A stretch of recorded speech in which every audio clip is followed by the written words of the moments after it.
Hello, everyone, and welcome back to our Saturday night reviews here. With me, I got Red Blue Germ. How are you doing? Not too bad. How you doing, girl? A little bit of a long day. Just sitting here on my ass all day, not getting anything done like I should be getting done. Yeah. Yeah, that I understand that. And in the chat, we have. Oh, you got a loose wire or something, or is it me? Uh, Let me double check. Yeah, that's you. Yeah, Mikey says Eddie Murphy and Dan Aykroyd, funny film. Yeah. It was there, especially 1983, and only 4 actors remain from the original 6, and this is their 40th anniversary. Yeah, 4 out of. Well, the 2 were old in the movie to start with, so it's no surprise. And Mikey says, "Hello, brother," and it is starting. Okay, does that sound any better? Yeah, I'm not getting that. Whatever it was. That I believe was on the wrong microphone. For some Oh, reason, it was okay. switched to the internal. I gotcha. Oh, And hey, shoot. Mikey. I'll be right back. Okay.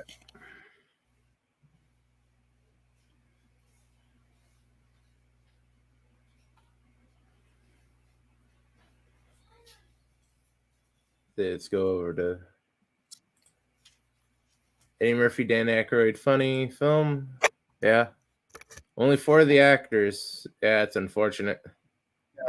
Yeah, we read it. Alrighty, so this whole thing takes place in Philadelphia. How far is Philadelphia from New York City? Because out in the East Coast, it's a lot differently than in the interior here. Not Everything's a very lot far. closer together. It seems like. All It's right, only a couple hours drive, I believe. couple hours, so 100 miles. Wait, Philadelphia is right next to Jersey. 93 miles. Okay, yeah, because Philadelphia is right next to Jersey. Because you cross a bridge and you're in Jersey. All right, so we're here at the back at the poor man's market here, or at the train station. You can tell it's a poor neighborhood. Cabbage that. I haven't even. No, I don't. Wait, yeah, I have been on a 3 lane thing, but the closest we get to the closest town that even has 3 lanes like this is 100 miles from me. New York City is almost closer. Is closer than to Philadelphia than I am to one of these roads. Yeah, that's back in 1980s, those were 3 lanes. Today they're probably 8 lanes. They wouldn't have widened them that much. They did around here. Huh. There are points So on then we I-5. You get 8 to 10 lanes. okay. The most I've been in is driving is 4 lanes each way. But my dad had got to drive the 8 lane highway down there in Dallas, and we were all the way over by the wall there with my uncle driving, and some guy shot across 7 lanes and onto the on ramp. My dad Yep. was calling him a dumbass. You're my uncle's like, I thought you thought it was a good move. That's So a then they, typical Monday morning. yeah. Let's see. Mikey says this is also one of Jamie Lee Curtis's first comedy films after Halloween 2. She must be the hooker. Yes. And this, I believe, is the first and last time she does the certain scene. Which one's that? The topless scene. Your favorite scene in the movie. No, there's a couple topless ones. So yeah, they're switching back, showing off the poor neighborhoods, and then we get to these rich assholes here. But we're seeing. Oh, I didn't even notice that they smashed out the windows. Is that a bank? Oh, job services. Basically, they give people jobs and they smashed out the windows to it. Well, back then it was let's give people jobs and say, sorry, we don't have any jobs for you today.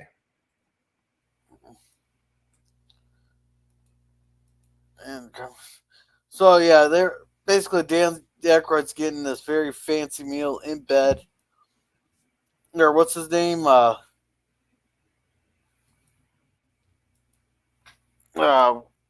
Woodrow or Woodruff. I believe that's right.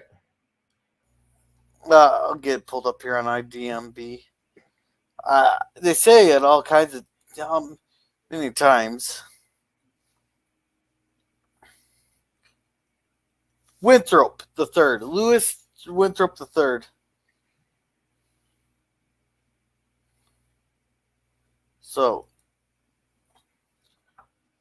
man, I would hate to get breakfast in bed right as soon as I woke up, but he wakes him up and gives him a breakfast. Was it a crumpet and some tea? I'm guessing.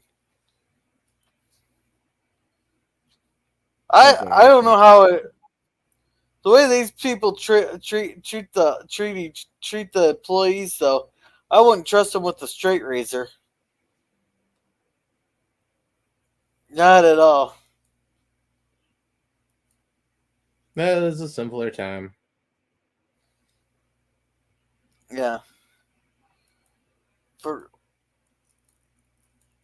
So yeah, then they end up at everybody saying hi to him. You know, everybody knows him, sucking up to him. That had to have been an expensive system they have going on there. I bet you that cost more than my house did. Oh yeah. That gives them live updates. Hey Hakeem, we're just starting our reviews. Hey Jerry Mikey. It's been a long time since I watched this. Not my favorite Eddie Murphy movie, but still really good. He goes, the butler played by Denholm Elliott, who also was in the Indiana Jones movie as Barkus Brody. Oh, okay. Yeah, Mikey's speaking blasphemy here, saying happy holidays in the chat to Hakeem. It's Merry Christmas. Alright, so. Yeah, they get live updates. This is where we get introduced to the Duke brothers there.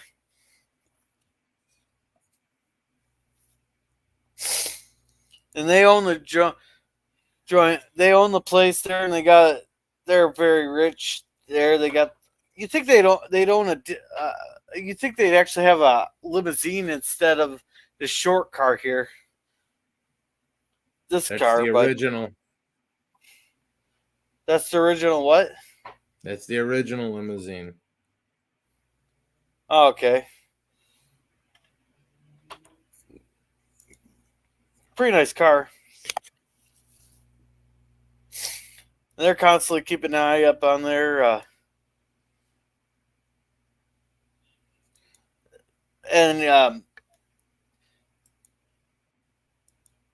yeah, some of them they're really interested in pork bellies there. I'm not sure what I think this is what it's currently at, and this is what they bought in at, or they're going to buy at or sell at. I'm not sure how to read these. The first one would be current price. Okay, then what's the second one? Next one would be, I believe, open. Okay.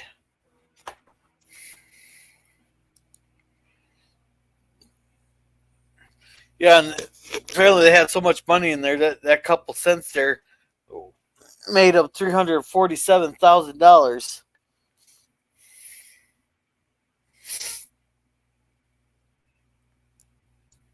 Yeah, and they're all happy. Then this is where we get introduced to Billy May, Billy Ray, Billy Ray. Yeah, Billy Ray. He's trying to beg him for some money there. He's just well, he's a vet who lost his legs and he's blind. You know, he lost them in Nam and stuff. This takes place in '83. We pulled out of Nam in what, '75. Yeah. He's still too young, So, but yeah, that was 8 years ago. How old are they trying to portray him as? early 20s. So he was probably about between the ages of 10 and 15 at the time.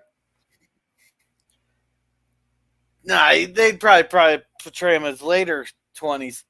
If he was really in Nam, he'd be catching the very back half of it when we're evacuating and all that. And then about that time, that everybody who was getting drafted was ripping up their draft cards.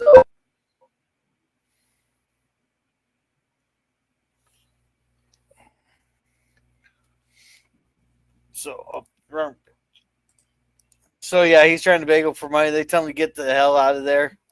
They push him away.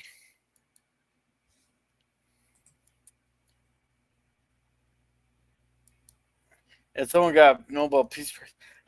This scene here, I gotta play this scene because this would piss me off. For retrospective, in 1975, Eddie Murphy was 14 years old. Okay. So yeah, you can tell that's completely bullshit on that end there with the actor and stuff. I think they're trying to play them at their real ages, aren't they? Yeah. Pretty much. Yeah, they're both relatively young men at the time. Yeah. And this scene here would really piss me off here. I gotta play it. Greedy. She meant it as a compliment.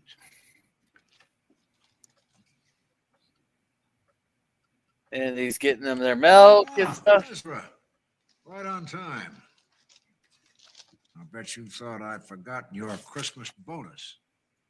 There you are. $5.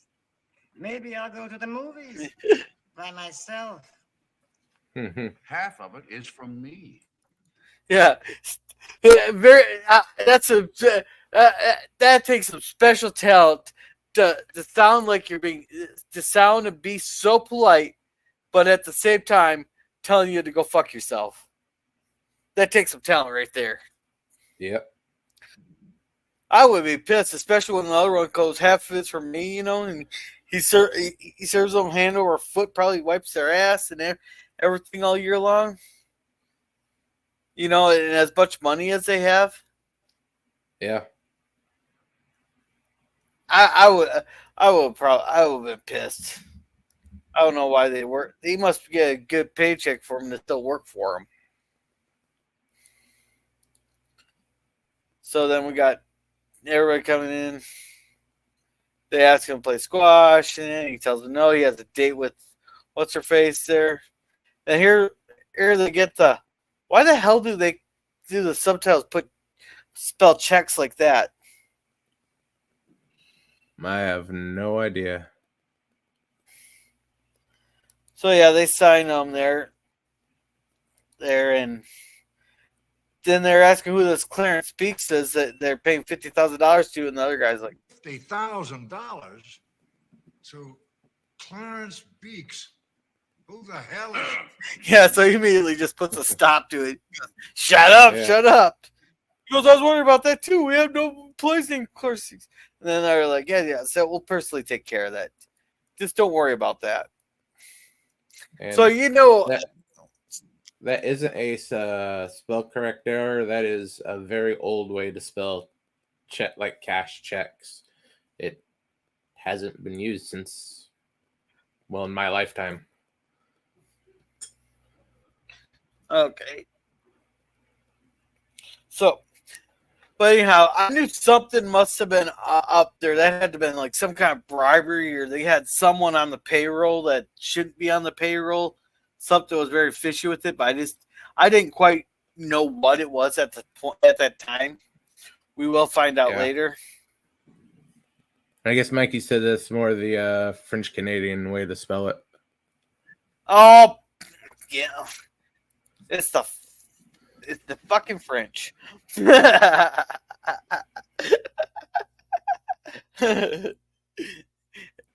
And Mike, you can't claim me for being saying that something bad about Canadians there. That's the French.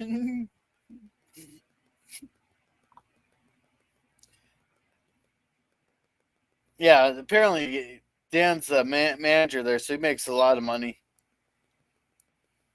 Well, yeah, he's marrying their granddaughter. Oh, is that her granddaughter? I thought it was their daughter. Well, she's one of their granddaughters. Or niece. Okay. Somewhere in the family. Yeah. Yeah. So anyhow, we got him that's holding on to this woman here. I laughed so hard at this here. With no legs, you never go back, baby. And she's just trying to get away from him. And the cops are just sitting here watching the whole thing. They know he's fucking full of shit. They stop him. He said he's yeah. Who's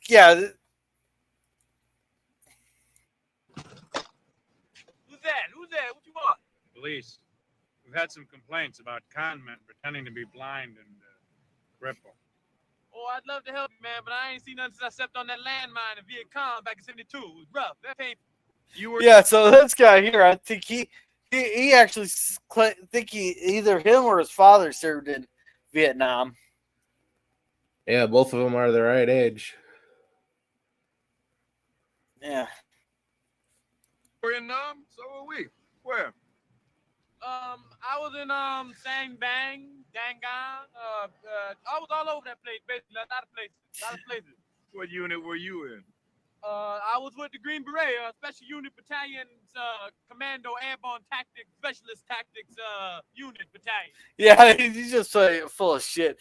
He should, any smart person will, if they didn't know shit about what they're claiming to be, would have said special forces. That all my everything I did was classified. Yeah, they wouldn't buy that either, but it'd be better. Yeah. Yeah, it was real hush hush. I was Agent Orange. That was my name, Agent Orange. Special Agent Orange. That was me. Airborne, huh? Oh.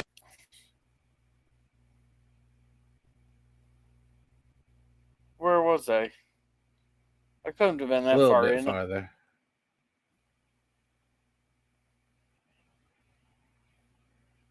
You're quite a bit past this. Right there. There you go. Yeah. Yeah, special Agent Orange. Was it but Agent Orange, that's the shit they dropped on there to kill all the foliage, wasn't it? That's causing all kinds of health problems now. Well, it's the stuff they were hoping would kill all the foliage and the Viet Cong, but it didn't do either very well. No, it just made everybody full of deformities. There, so they picked him up and go, "Hey, you fixed my legs! It's a miracle! It's a miracle!" He just runs off. Then this is where we get this scene here. They're just looking at him.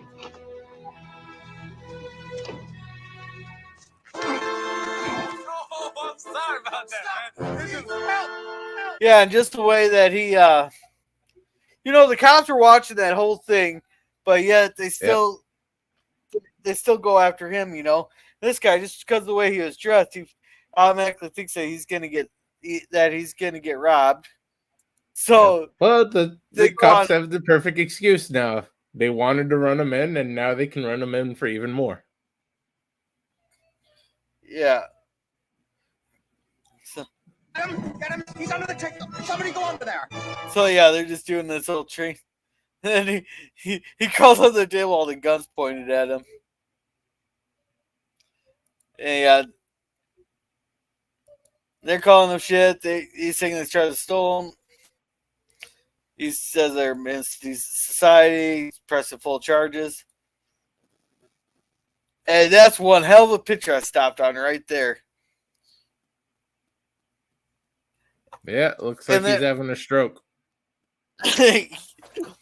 But anyhow, they basically, he's betting that if the guy who have had the same upbringing as Winthrop, he could run the company just as well.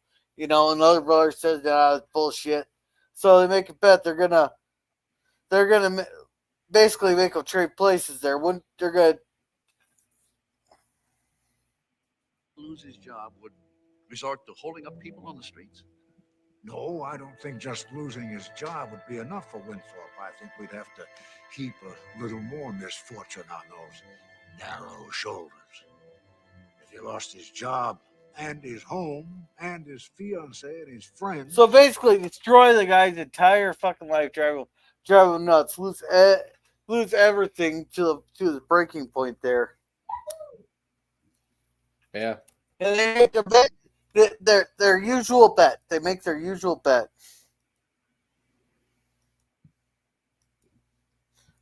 Yeah. So anyhow, she's talking about how brave it was for him to take a stand against criminals and all that while they're eating their lobster and stuff. And how brave. Yeah, and he's using that to his advantage there, that he's gonna get some. There, so they're gonna. Yeah, so they're gonna skip dessert. They tell the butler or the chef that he can have it, and he just throws it away. And that's when he gets the call from the Dukes there, and he tells them exactly what to do. That he's there.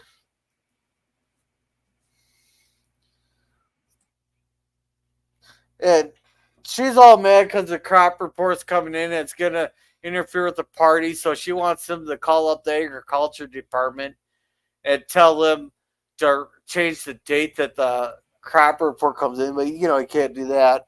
It's like he can skip one party because it's the most important time of year for their stock, or not the stock buying, their commodities buying. Yeah. So yeah, she's getting down there. All of a sudden he comes in, it just barges right in and goes. It goes. Do you need anything more for the night, sir? So yeah. So then then we got Billy Ray here in jail telling him everything.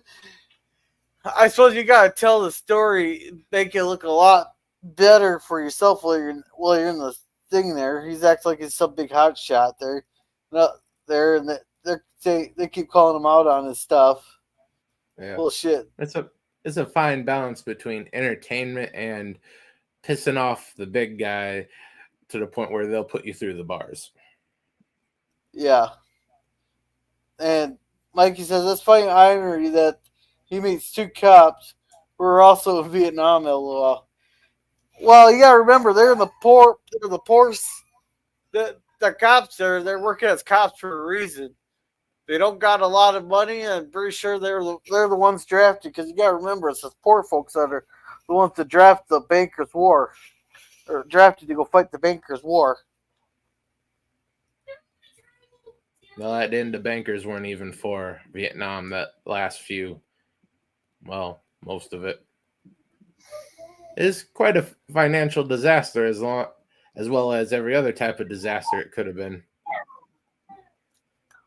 Yeah, well, I'm pretty sure the military-industrial complex wasn't complaining. Yeah, but every other money source was. The bankers, the commodities dealers, manufacturing. Yeah, because they were taking all their workers and getting them killed in a foreign war that we had no business being in. And here Mikey says, the three prices with pork bellies: the highest price that stock has sold, the current price of the stock, then 3 is the closing price of stock at the end of the day. Okay, gotcha. So they're getting ready to beat the shit out of him there. Then apparently his bail's been made. And he's just wandering around. Then I was wondering how the hell he got out there. Then they want him to come in the car. He goes, "What are you gonna do? Have me hop in and tell me that I was trying to steal it?" That was funny. I wouldn't put it past them. Yeah. Then here we got some whiskey for you, and we got some. He just takes all the cigars out of the thing, and yeah. So apparently they're trying. They claim they want to help him here. You know, there's red flags all over this thing here. Here they run a program there to help. What was it? Rehabilitate. Yeah, rehabilitate culturally disadvantaged people. Basically, a funny thing of saying we help out the black people, I guess, right? Yeah. Not the words they would use, but yeah, those boys have been on the stock market since World War II. I bet you they've been on it longer than that. I won't be surprised if they were affected by Black Friday.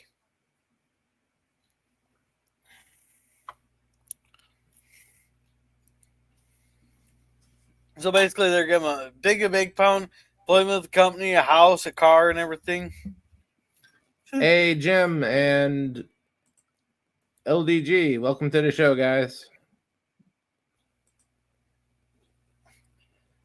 Oh. Yeah. All right, here's the link.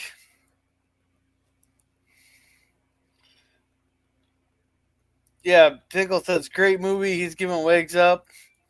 Then he goes, yes, LDG, good movie. Hello. And Mikey says, and hello, him. Merry Christmas, buddy. He says, Link, and he says, hello, Jim. Hope your Christmas is going well. And Jim's saying hi to everybody there.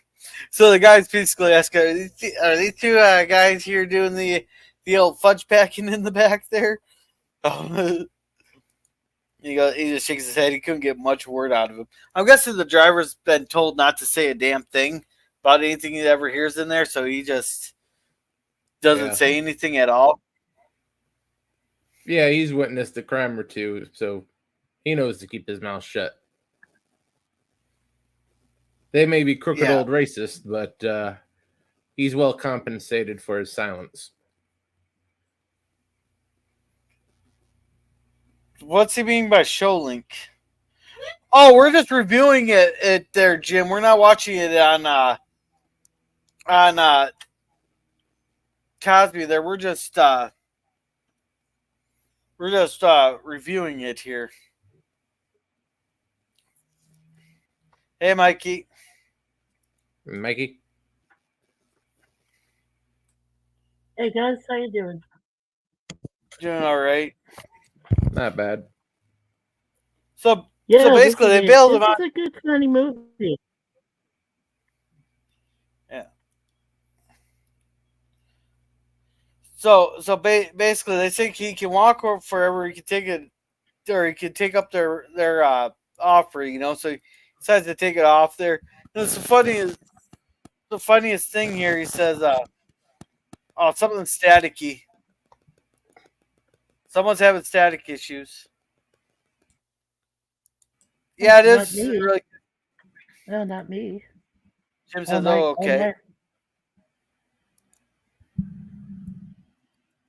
Yeah, so Coleman is played by Denham Elliott, who I said played Marcus Brody in the Indiana Jones franchise as Marcus Brody. That's Denham Elliott there as Coleman, the butler. And also the Duke brothers, of course, Ralph Bellamy and Don Amici. This was one of their last films before they died. So, yeah, these guys were like real prominent in the 50s and 60s films. And 40s even. So Bellamy and Amici. Yeah. So anyhow, they keep asking him if they can take his coat. He goes, "Yeah, that's his coat." He didn't want to give up his coat, but then he says that this here. They says when he grew up, in order to get a jacuzzi, they just had to fart in the tub. So he's just sitting there singing away, you know, and they're gonna launder his clothes. They give him all I guess those are Winthrop's old clothes. And he's like, oh, the whole time here, he's just sitting there like, I like it. The cabinets and whatnot. Beautiful. Oh, he already pocketed it there, but anyhow, they come and just start grabbing the stuff out of the pockets. Goes, you're only gonna be stealing from yourself.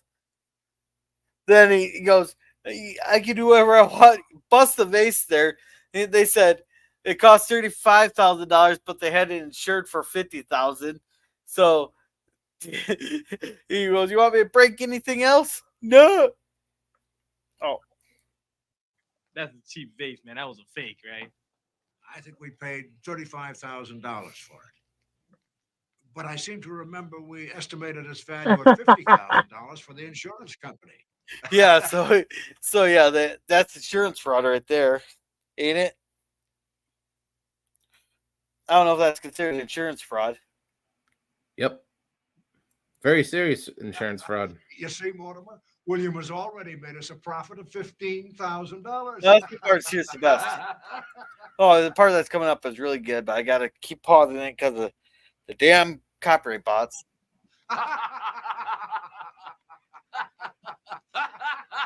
Oh, so you just made him $15,000. Oh, right there. They said, you want me to break anything else? And they all put their hands up like, no.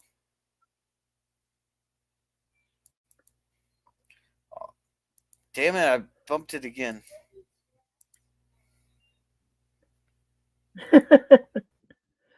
It's all right, Gorilla. Don't worry about it. So yeah, they're sitting there watching him.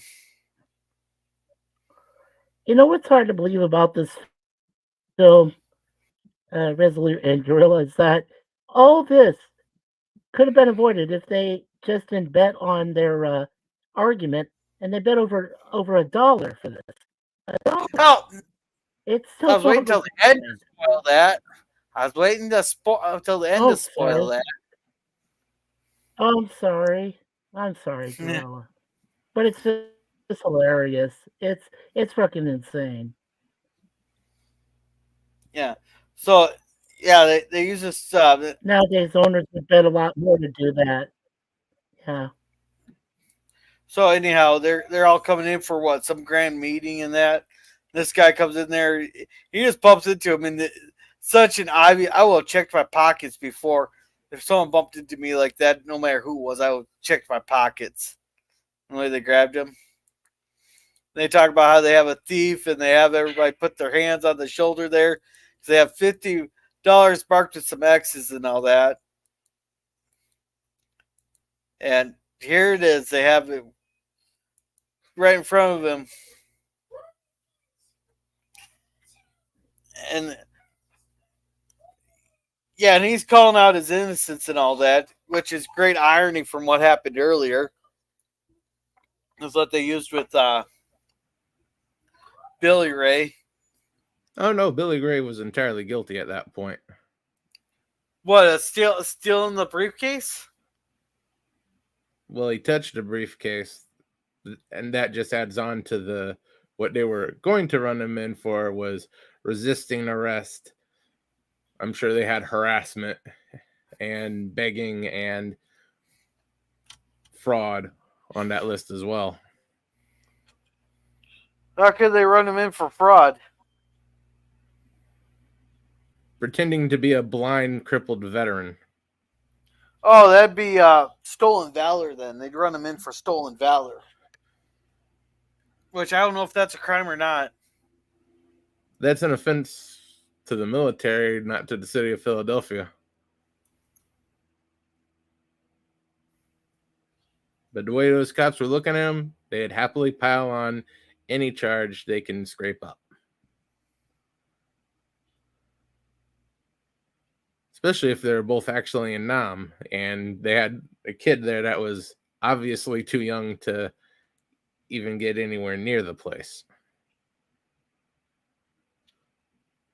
Oh, it is somewhat of a crime, not a very big crime, since he's using stolen valor as a way to try to get money and benefits from people there, that to get the sympathy of the people, to give them money and stuff. So yeah, that would have been a crime.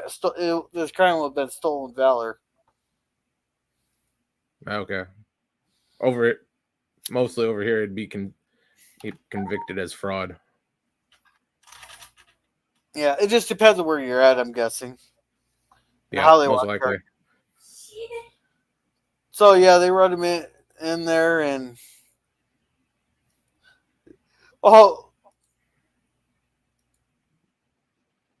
you are making a career decision here. Now, you'd better think about it, because it's something that you are going to have to live with for the rest of your life. he thinks he has all this manipulation over the cops and all that.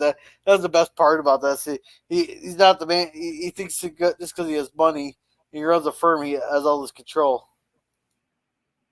He expects he has his right of due process, but those guys are already in on it. So yeah. Before I tell you a new asshole. Yeah, and he can't believe that he's getting talked to like that. He just cannot believe how he's getting talked to like that. So they strip him down, and they start taking inventory there. And he taking all his. I'll be right back. Oh, that's you. Oh, dang it. Some of it.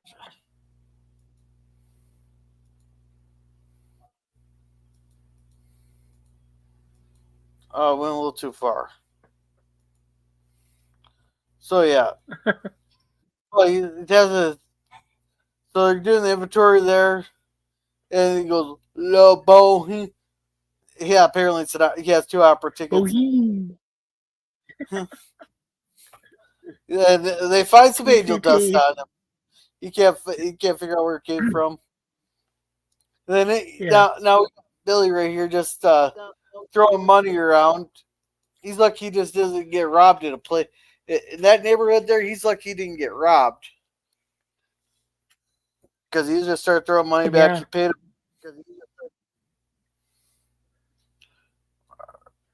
All right, so yeah, he just starts throwing money at the. Girl, I had a question. For. Sorry. No, I had a question.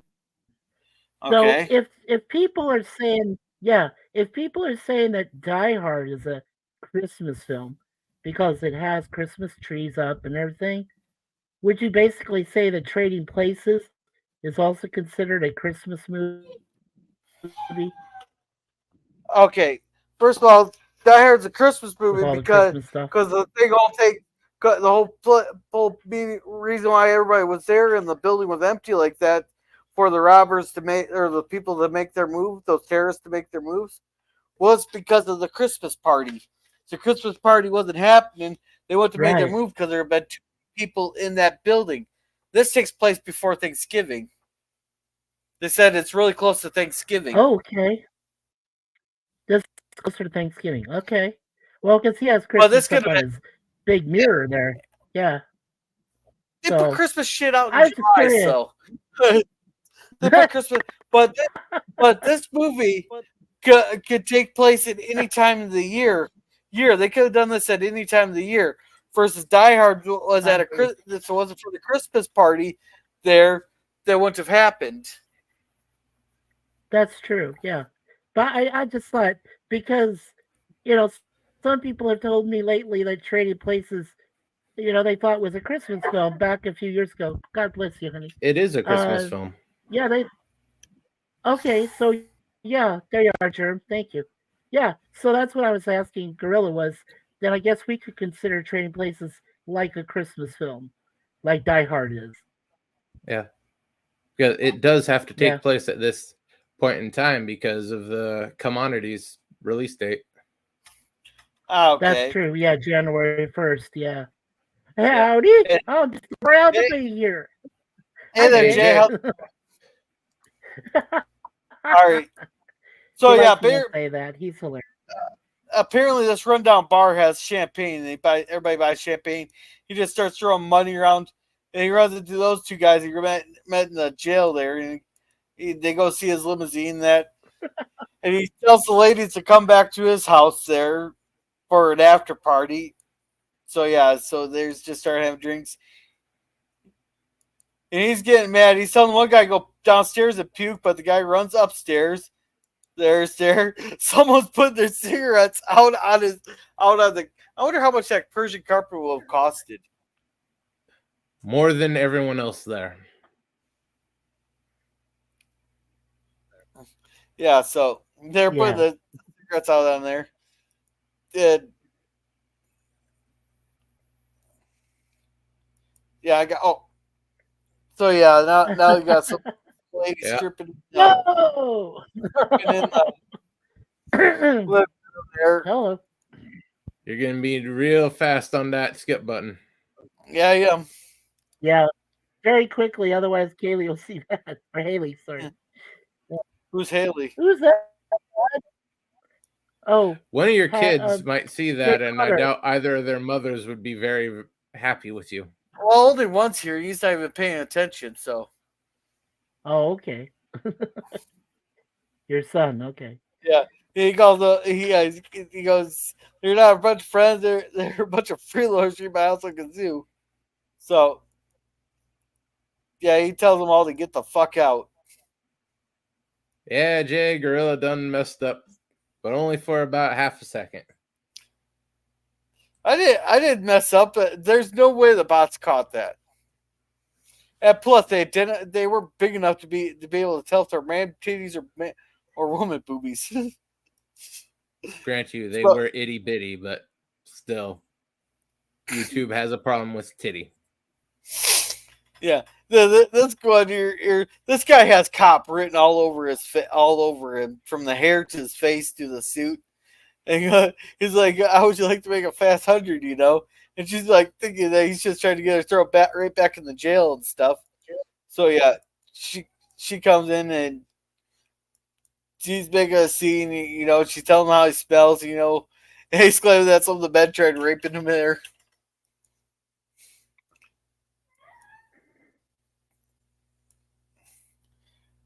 So yeah, she's getting ready to leave him.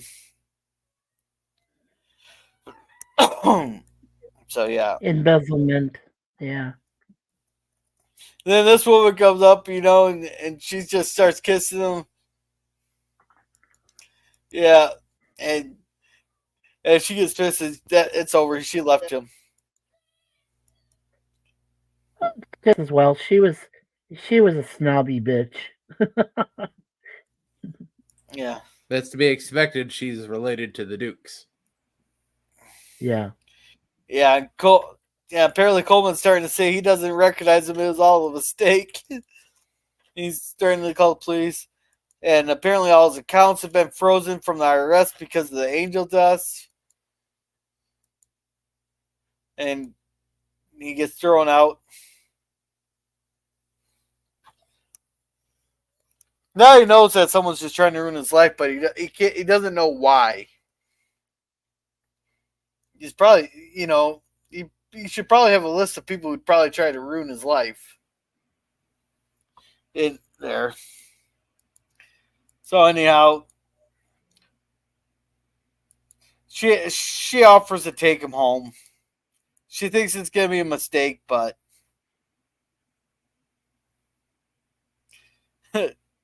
Right there, he looked just like the motherfucker. I mean, he looks. I like how every time he goes to say motherfucker, he quickly stops his language there and he changes his language to try to sound more professional. Yeah, that's what money will do to you. Yeah. So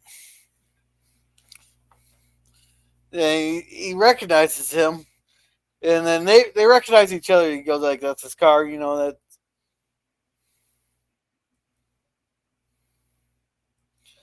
And apparently, people recognize him as he walks in, and he tells them that the pork bellies are going to go down to like $64 or something because of some bullshit reason with everybody's gonna be. Oh yeah, well they're explaining commodities to him. Yeah, that comes first. Yeah, but that pork belly explanation is a good bit. If you feel you have time for it, you might want to play it. What this thing here? Not yet. That's Okay. the explaining of the commodities when he gets to the spiel of why it's going down to 64. Oh yeah, I was already thinking of playing that. So yeah, you know, they're going back to a rundown apartment there. Yeah, she's talking about how taxes cost money, food cost. Oh, here. I don't understand it. But there's going to be retribution. Oh, he's going to pay. The things that I am going. Shut up, Louis. Listen. Yeah, he's so fixated on that. On now he wants to go get paid Billy back for all the things that are happening to him, even though it's not Billy's fault. That we know. And I guess this got Eddie Murphy, the Beverly Hills Cop movies. Oh, yeah.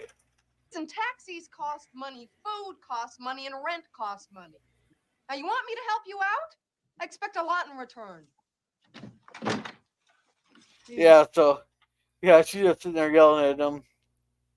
She gives him the clothes, and he's trying to say he appreciates it. He gets to sleep on the couch because the bedroom's hers, you know. T-bills, are those hundreds? It's the type of savings bond. No. Yeah, they're in $1,000 increments. A T-bill is a $1,000 bill bond that gains interest. That's what they mean by T-bills. Okay. Yeah, and they said they weren't itty bitty, so compared to the ones I've seen, they were itty bitty. Yeah, this movie's got Eddie Murphy from Beverly Hills Cop. Yes.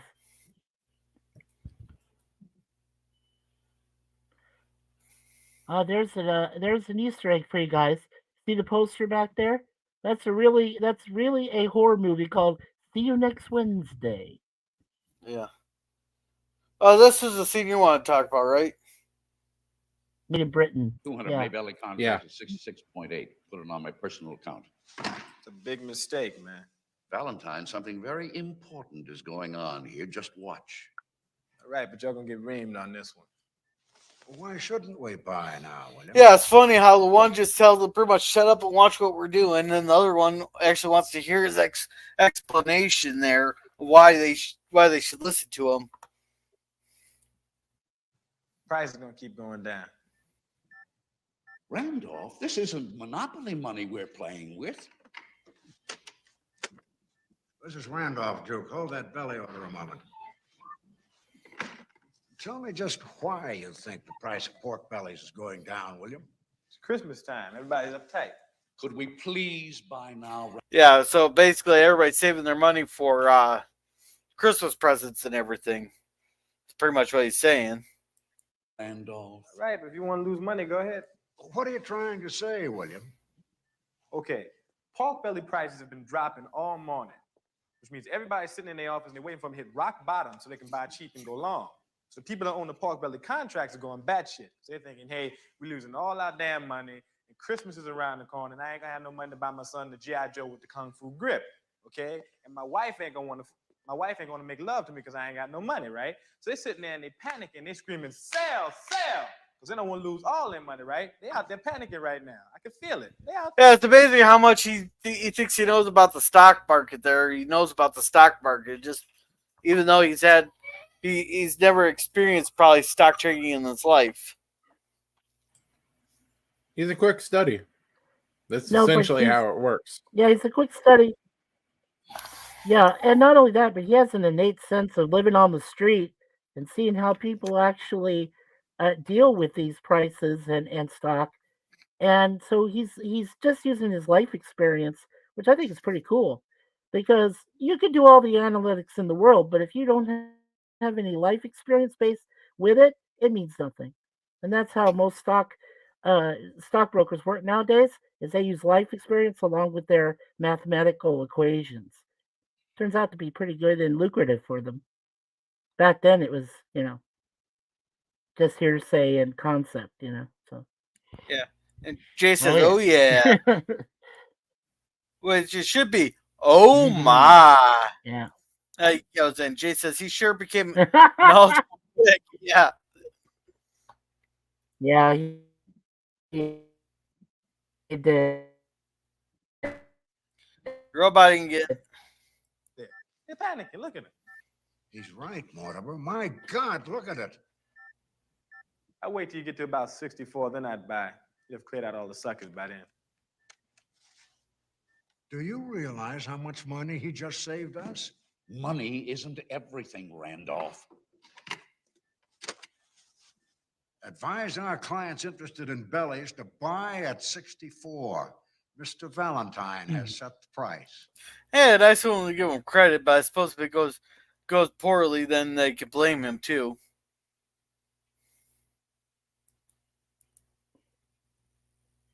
And the one guy drops his clip.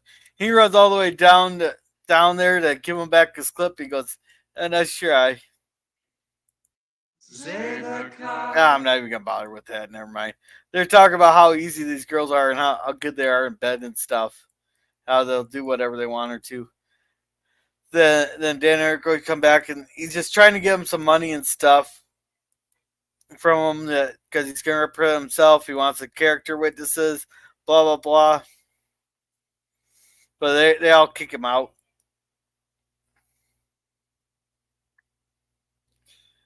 Yeah, this guy, he's trying to get some.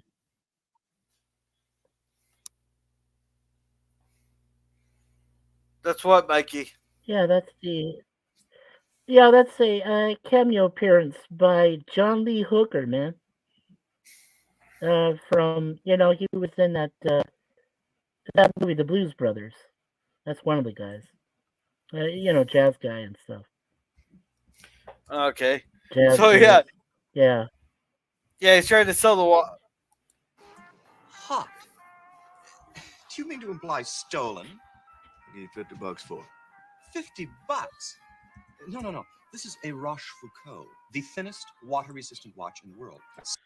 Well, what the like that means like nothing to me when he's trying to talk about his Rochefoucauld and all that.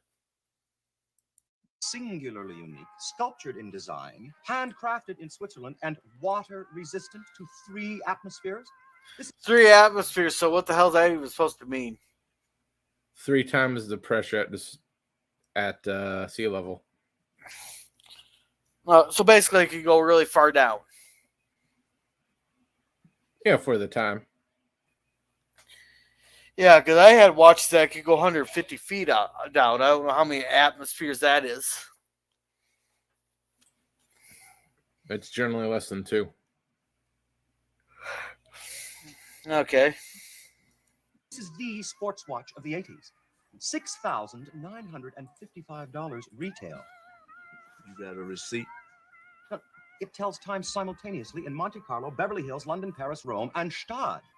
In Philadelphia, it's worth $50. Yeah. So,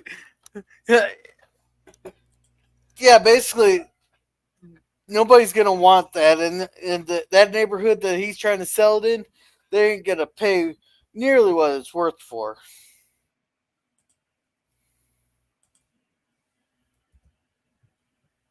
Now he's out in the rain here.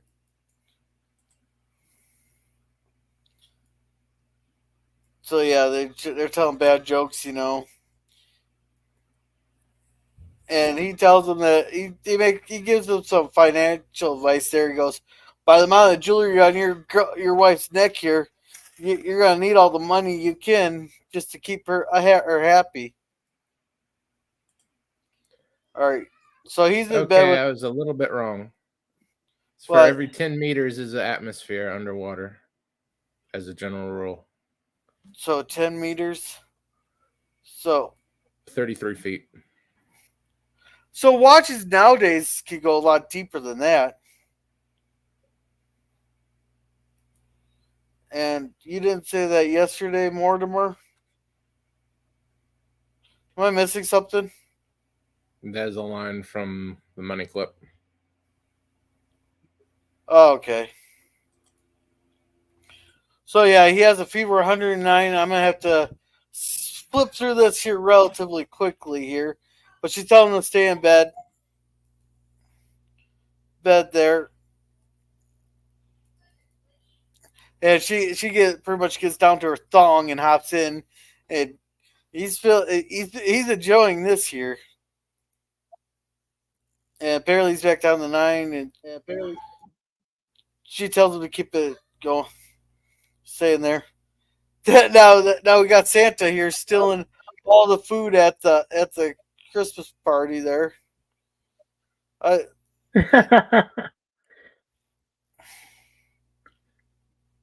Then here we got a check. Now even he's getting suspicious. Well, he sees a check for $10,000 for that same guy, the Beeks there. He doesn't know what's coming from. Yeah. Then he's gonna go ask him on it.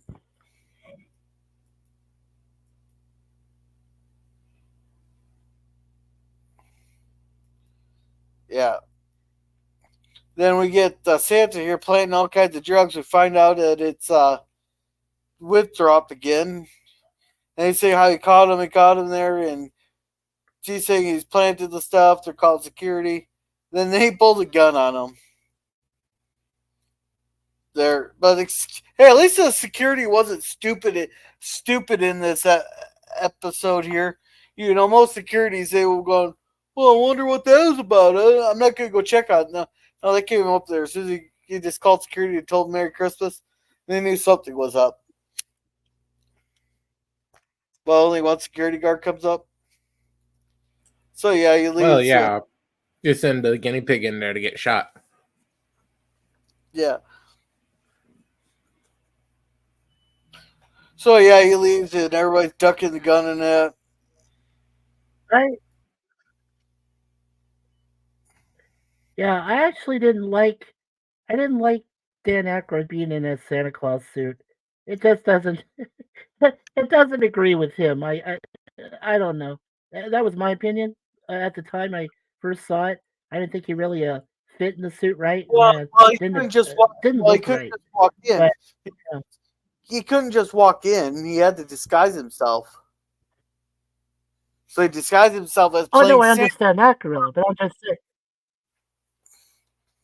Sure, no, I understand, but still, it just, I don't know. Back in the day, he just looked ridiculous in it, I guess. Yeah, I know he had to go in disguise, but still. Yeah. He didn't quite have the waist to fill out the Santa Claus outfit. Ghostbusters 2. Damn right, Germ.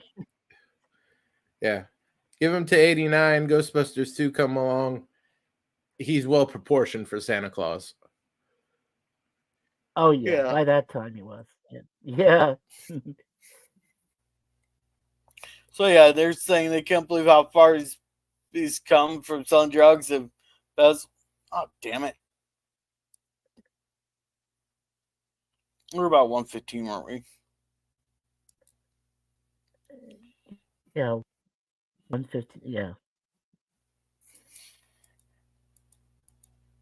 Right about there.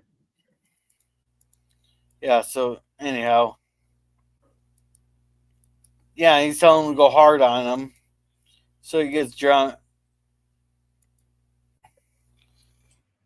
He pockets one of the joints. So he's at the right place at the right time. Oh yeah, he was going. Yeah. He went to go smoke it. He just threw it right in his mouth there. That is the second dumbest thing I've ever seen someone do with smoking a cigarette. Oh, I bet you I got to top the list there. I was at a friend's house. There was a few of us there. We're sitting there drinking and shit. There. One of the guys told me bet me that I couldn't smoke the entire pack of cigarettes at once. So I had like a big ball of like 20 cigarettes all there, all in like a big circle there. I lit them all up and I was just trying to smoke all 20 of them at once. I was a little drunk that night. Yeah. Dumbest thing I've ever seen someone do. This is when about X2 came out.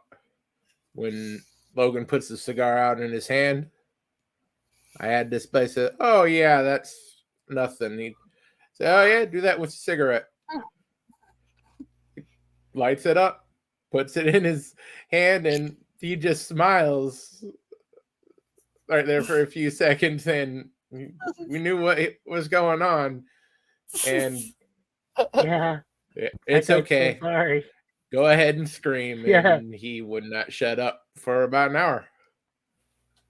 Yeah. Oh, well, at least this year you got the saliva to put the cigarette out. And he goes, and when Mortimer said and everything, I typed slow, sorry.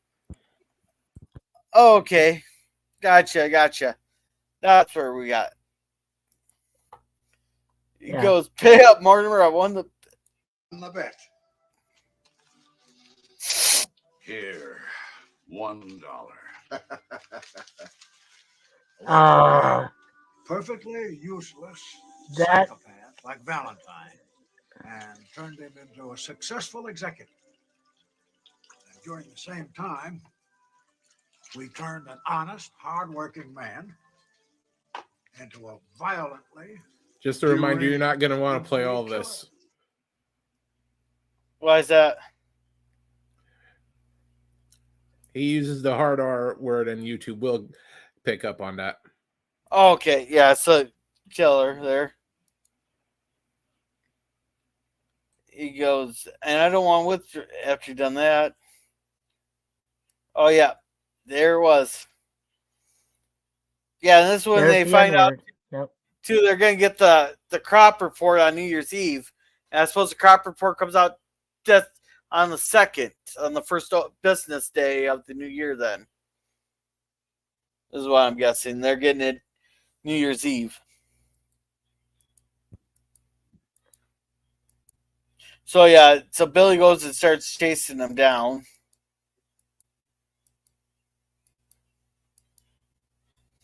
And I don't know what he was trying to eat, what he has in. What was it that he has there? I guess the food from the park. Yeah, that's, I believe, a pork belly, actually, that he shoved in his coat. Oh. And now we got the dog here pissing on him. Just to add insult to injury. Like, I didn't No, that's think... not the biggest insult. Here's the biggest insult.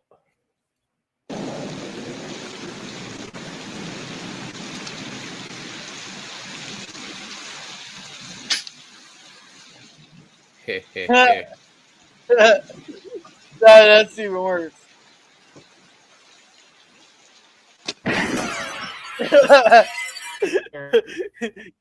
She thought the one. No, he forgot. The only problem with that gun was he forgot to cock it. He forgot to chamber the round. So yeah, he comes stumbling in there. He goes into the room there, and this is amazing how Billy was able to find him just by the open door. And she's trying to find it. Louis? Yeah, I don't know which pills he was taking, but he overdosed on a bunch of pills in the bathtub. So they get a doctor, and he's back in his... Merry Christmas. They tell him to take it easy, no bad excitement's here, bud. That goes out the window quick. It was a dream. I dreamt the whole thing. It was just a bad dream. Good morning, sir. Merry Christmas. Yeah, so he's waking up thinking this is all one great dream and everything. Oh yeah, this one great dream. Coleman, I've had the most absurd nightmare. I was poor and no one liked me. I lost my job. I lost my house. Penelope hated me. And it was all because of this terrible, awful Negro. Damn it.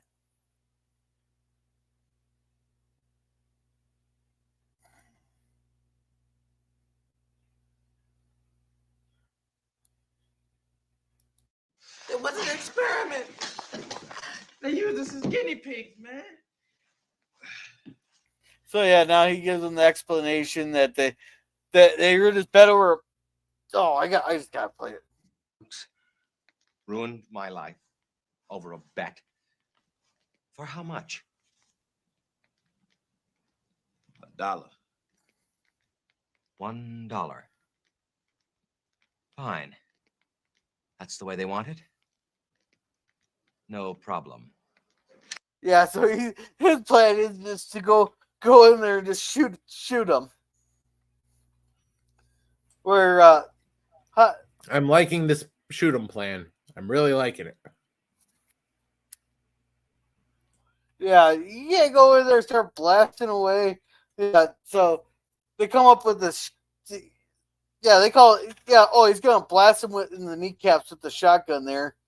And it's 20 years of that.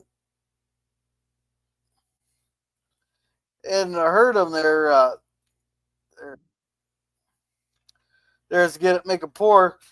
This is when they learned about the tax rolls, and they learned that the guy that's on their payroll is the guy delivering the crop report. So they're going to beat him to it. So they figure out the plan there. You'd think rich guys like that could afford to have more than one crook. Well, no, you gotta remember that one guy's cheap, and they thought they're over. They're the one because the one brother even asked if they think they're overdoing it with using Beak again.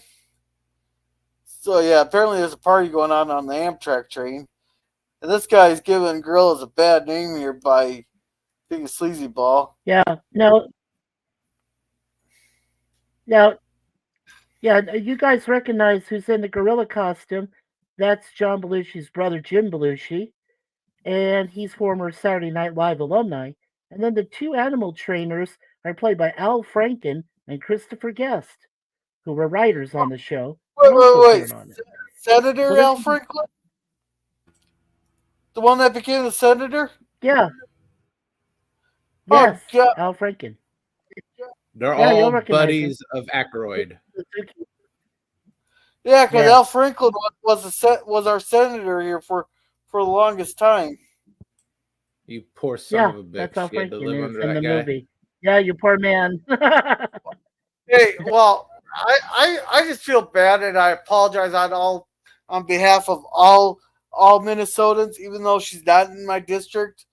I do have to say Omar is a representative from my state. I apologize on behalf of all sane Minnesotans. Well, and don't forget that Jesse the Body Ventura also ran your state too. Yeah, that was before my time. So, oh yeah. Hey, Jesse didn't do too bad of a job. All he did around No, was he stand did a pretty around good job actually. Yeah. No, he actually did a pretty good job. He's too busy with conspiracy theories to really screw things up. Oh, for sure, yeah.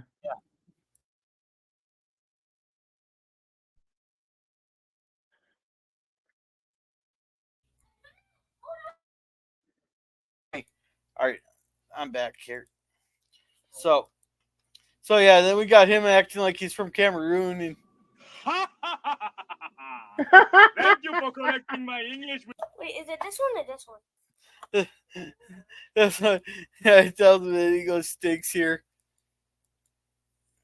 Then he keeps asking him if he wants some beef jerky.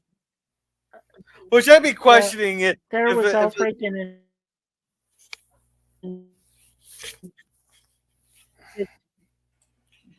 So anyhow, so they're signing off on it there, and he goes, That's so funny. That's because they've been drinking. They said no. Everybody on the party's been drinking though. So that's the butler dressed up like some Amish guy. Irish. He's an Irish priest. Irish priest. And we got this. I didn't think you could open the doors of the train while it's moving. Well, you're not supposed to. But the last time that train probably got serviced was sometime in the 70s. I don't know. It's Amtrak, so they get new trains all the time because they keep crashing them. So then we got some gal from Sweden there. Well, that's I like this how she gets right up in his face there. He looks straight down. He looks straight Now- down at the. Yeah.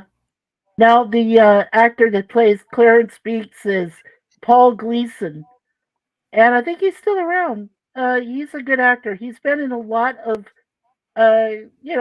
crime movies, and he's played cops. He's played villains. He's played henchmen.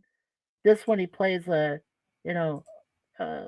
type of a stockbroker plus, insider guy plus an assassin. It's hilarious. I mean, Paul has done a lot of stuff. So, yeah. Just want to bring that around. Who's it supposed Paul to be? Gleason. Paul Gleason. He's the. I'm not seeing him. I'm not seeing him on here. Clarence Beeks. The guy.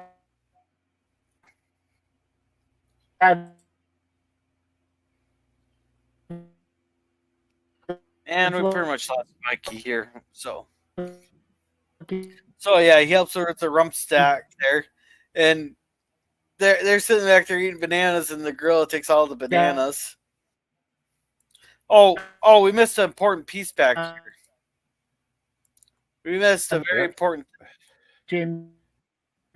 Right here. That is Paul Gleason, and unfortunately, he passed away in 2006. Yeah, and they just switched out the briefcases there. They just switched out the briefcases. Yep. So yeah, so he goes in there, knocks there, and then finally he's like, "It's me. Open up." They switch. He has the briefcase, and I'll get copyright if I play this party scene here with that music, the twist.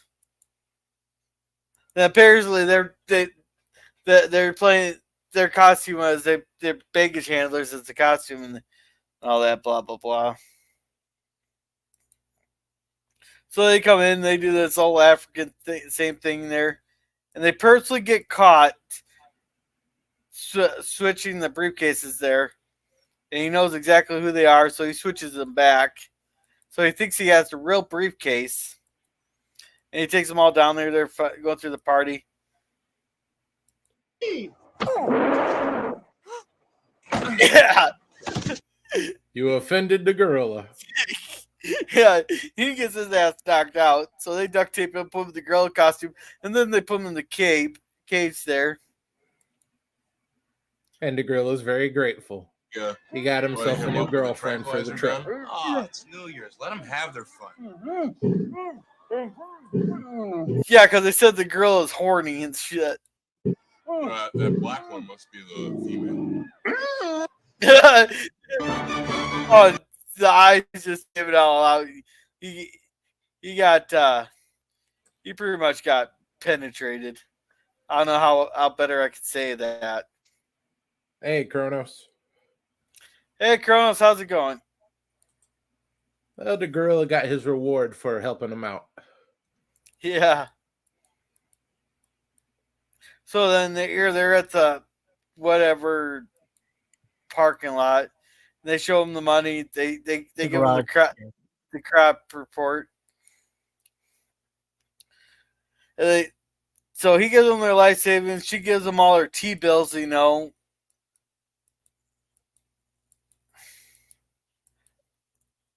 And here you can tell this is an old movie just by this shot right here. Yeah, the Twin Towers. Yeah. Yeah. There was a guy quite a few years ago. It was like 2010 and all that.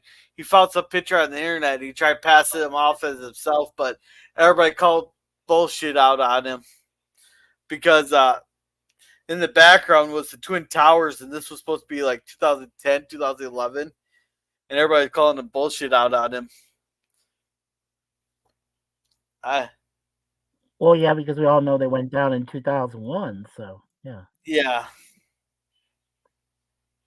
And this is when they put everything on concentrated orange juice. He says, just to start, even if the price goes up, just keep buying. He tells them keep buying.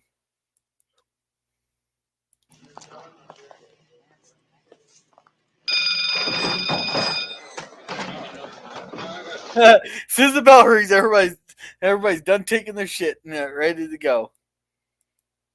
So they go out there, and as soon as it comes up, yeah, this is how the yeah. Oh no, I was gonna say this is. I'm sorry, Gorilla. This is how the stock exchange really does. It's really advanced, of course, but this is basically how it works on the stock floor there.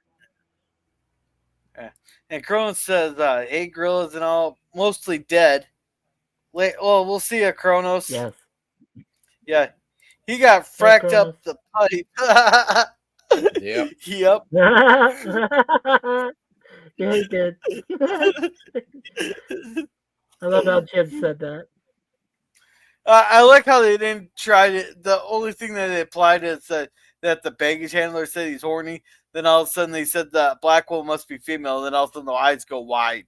I like how they just did it subtly, but it got the point across to what happened brilliantly. Yeah. So, well, not what's happening then, but the gorilla's going to have himself a nice night. Yeah. Yeah. Then these guys realize what's going on, that they're going to corner the market. So, yeah, they just start buying and all that. And then they go sell. So basically, they bought in at 29 and they're selling their stocks at like $1.29 or something like that. Hey, Cody. Hey, Cody guy. Yeah, welcome. I think the most they got it. Hey, Cody guy. Yeah, if I recall the scene correctly, they got it up to like a $1.30, per, and then it was just free fall after that. So the highest they got it was like $1.30 when they started at 29 cents. Well, it just started. It just said. Well, the reason it started plummeting is because of the report they got here. Yeah.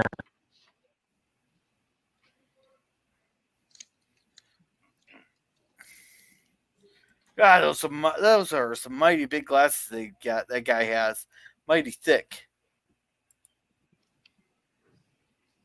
After calculating the estimates from various orange-producing states, we have concluded the following. The cold winter has apparently not affected the orange harvest. Yes. Oh, as soon as they said that, everybody just starts.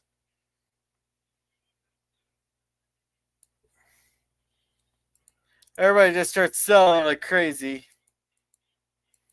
And the price plummets. Yeah.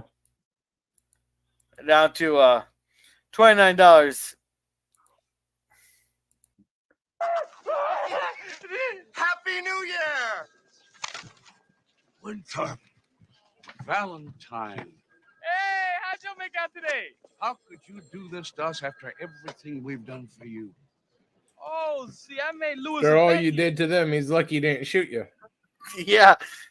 Well, he was going to shoot him, but Billy talked him out of it. Louis bet me that we couldn't both get rich and put you on the poorhouse at the same time. You didn't think we could do it. I won.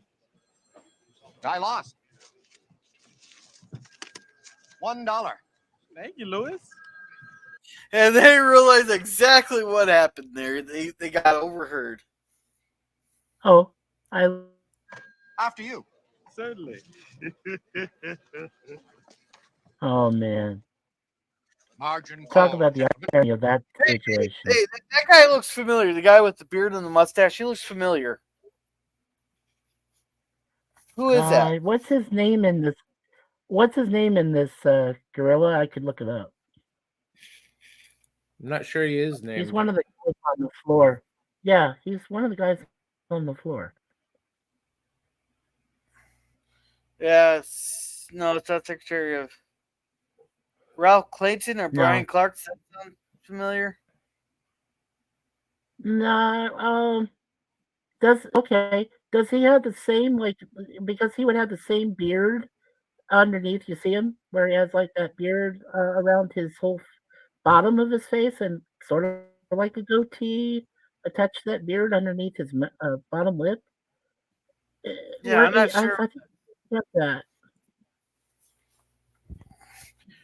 If you Where's don't mind, Pop? guys, I'll go look it up. Give me a couple minutes. If I drop out, I'll come right back. I'll look it up for you. You can't expect us to... You know the rules of the exchange, Mr. Duke. All accounts to be settled at the end of the day's trading, without exception. You know perfectly well we don't have $394 million in cash. I'm sorry, boys. Put the Duke brothers' seats on the exchange up for sale at once. Seize all assets of Duke and Duke commodities brokers, as well as all personal holdings of Randolph and Mortimer Duke. No, does he even have the authority to do that Okay, without?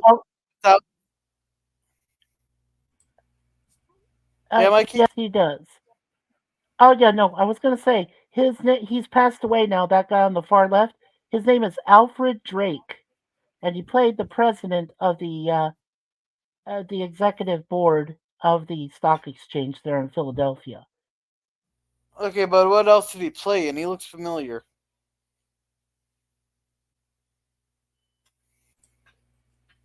And welcome, Jeff B. Yeah. Hey, Jeff B. Yeah, Well, it's that time of year, Jeff. Yeah. Give it another week or so, Yeah. and it'll all be over. Yeah, but does he even have the authority to take all their So whole? he's passed away now, but Yes, he does. To seize everything with Yeah, him without he a was, court. He is empowered Yeah, by the he was- FCC. Think of him as Brunt. Okay. yeah. So the actor's, like I said, his name is Alfred Drake. He died in 1992. The guy on the far left. He died at the age of 78. Natural causes. But you know that Ralph Bellamy is one of the Duke brothers in the middle there, and then Don Amici, one of those lovers from the 40s and 50s and 60s actors. And they did one more film after this. They did a cameo in a comedy. I forget the name of it, but it was just after this one. And then they both died, like literally within a couple of months of each other. I Yeah. do believe at least But one Drake of them lived to has a 92, cameo. like I said. At least one of Yes. them, I believe, has a cameo in Coming to America. Okay. That's it. That's the one I was trying.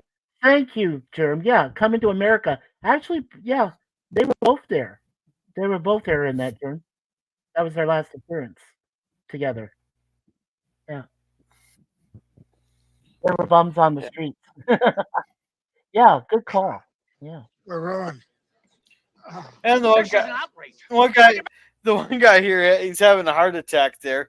And an investigation. He's demanding an investigation, but if they investigate that, then they're going to realize all the shady stuff they've been doing there with the crop report and everything. You can't sell our seats. A Duke has been sitting on this exchange since it was founded. We founded this exchange. It's ours. It belongs to us. Mortimer, your brother's not well. We better call an ambulance. Fuck him. Now you listen to me. I want trading reopened right now. Yeah. Yeah. Right up there with, yeah. Those are all high quality holiday movies, Jeff. Oh. Yeah. my short Grinch video became related. Cool. There. But I like that his brother had the glass out of there and goes, your brother's not well, calling him fucking home with this thing reopened. Get those brokers back in here! Turn those machines back on! Turn those machines back on! Yeah, he just completely fucking lost it. They asked where Beeks is, and then 2 gorillas, big deal. Whole bunch is getting sent back to Africa. It's a big scientific experiment. What do I know? Anyway, take a look. They're in love. yeah, so yeah, he's getting shipped to Africa, and then they're all chilling on the beach there. The butler has his own butler now, and they're That's on nice. The girl got himself a prison bride. Oh. Feeling good, Louis? Then we get, what's her name in the bikini? Oh, it didn't even play. Oh, well. So, yeah, that's pretty much the whole movie. So, what did you think, Jerm? I think this has been a very, very, very, very good movie if it was more along the 90-minute mark. As it is just shy of 120. So that definitely takes the grade down a bit. I got to go A+ or B+. Okay. Mikey, what's your thoughts? Yeah, Mikey dropped out. So, well, for me, there is a really good movie, you know, a little bit long, you know, but is an enjoyable length. Granted, they could probably cut a few things out. And I think they should have probably made the bed a little bit bigger, but it's funny. But it's an automatic A when you got Eddie Murphy and Aykroyd in the same film like that. It's good comedy. I'm giving it an A. Oh shoot! I gotta find a movie for next week. There, Mikey. What's your thoughts?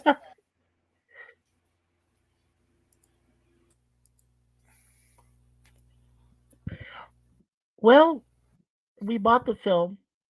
I believe we have it. Yeah, we bought the film. It got an A- from us. We both love it because, back then, people were suffering. It was the early '80s.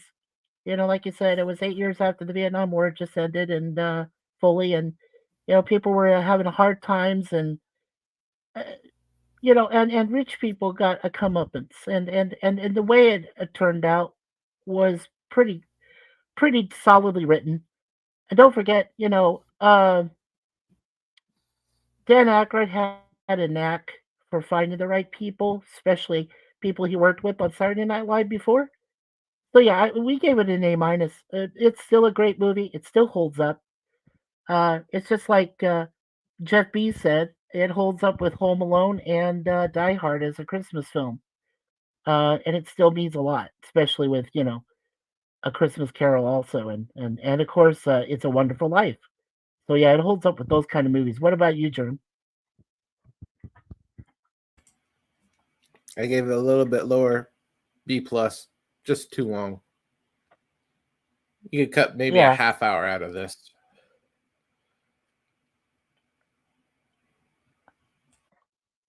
I'd probably cut 15 minutes out, but yes, I agree with you. All right, we're okay. For next week, I found it. We're going complete cheese fest here. I dread to ask. The Cars That Eat People. This title just caught my attention. What is it? It's a movie about cars that eat people. I'm going to need to buy some whiskey, aren't I? The small town of Paris, Australia. Cars That Ate Paris? People. The small town of Paris, Australia deliberately causes car accidents, then sells and salvages all valuables from the wrecks as a means of economy. It's from 1974. It's a horror comedy sci-fi. It has Terry Camilleri in it, John Illen, Kevin Miles, Rick Scully, Max Gillis. John Milius. Yeah. Yeah, we're going with this next Saturday. The Cars That Ate People. People or Paris? Well, the town is Paris, Australia. Their whole economy runs on them wrecking cars and salvaging everything in it. In the cars. Yeah, I'm getting the Cars That Ate Paris. I'm not getting the Cars That Ate People.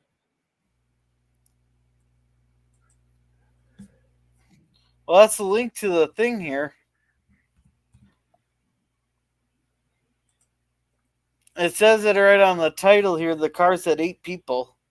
They run on blood. Here, I'll have it eat.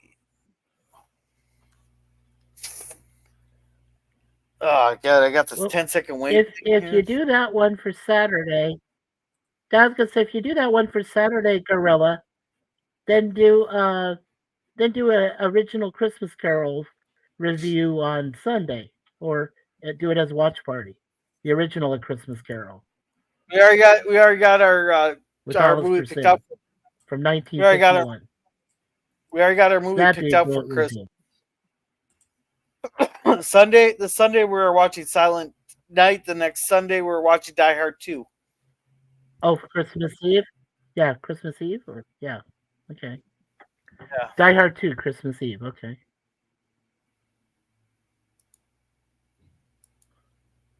That's for next Saturday. Okay.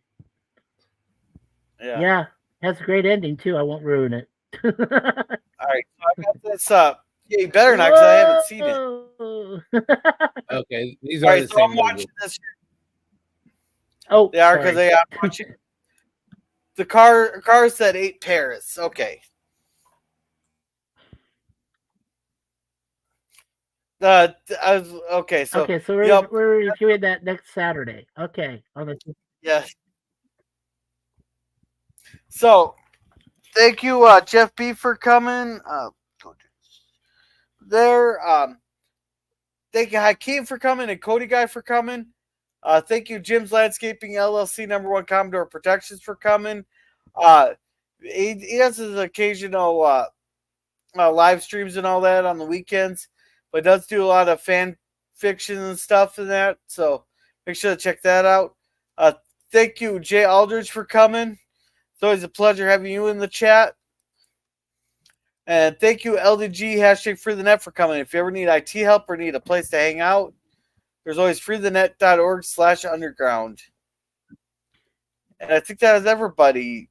So, Mikey, what do you got going on?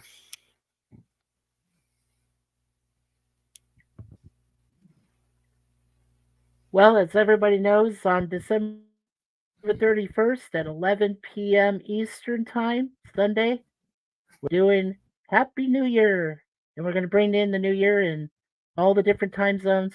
My co-host will be Jay Aldridge. We're going to have a party, and we're just going to go ahead and bring in the new year for everyone. So look forward to it, and it's going to be on Restream. So hopefully I won't get booted as much as I do with StreamYard, and that'll be my last official day of saying goodbye, StreamYard, and go F yourself, basically. So, so yes, please be there. It'll also be on Facebook Live.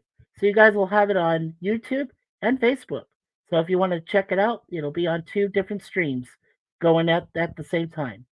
So we're looking forward to it. And Lemon Pie will be there to moderate. My wife Suzanne will be there to moderate. Yeah, we're gonna have a good party. So I hope you guys can come. And next year we're gonna start on January 3rd of 2000.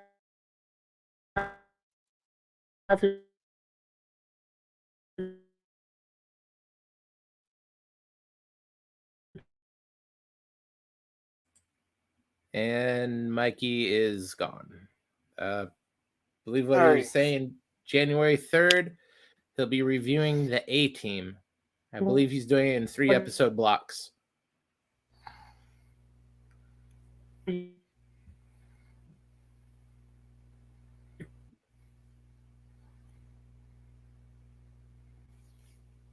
All righty. What you got going on, Germ? I should have a full schedule next week. A couple of shorts. The poll for next Saturday morning cartoons should be live by tomorrow morning. And intros, and I am really going to try to get the open panel going next Thursday. All righty. As for me, we are watching Silent Night tomorrow at 7 o'clock Central Standard Time. Then on Wednesday, we are watching Justified. Friday, we are reviewing the Waltons episode, The Heritage, I believe. Then next Saturday, we are reviewing The Cars That Ate Paris. Then I'm also going to have a few pre-recorded things. I'm going to really try to do that, but I got Cub Scouts tomorrow night, so yeah. And keep an eye out for more shorts. So with that, you guys have a good night, and remember to be a gorilla.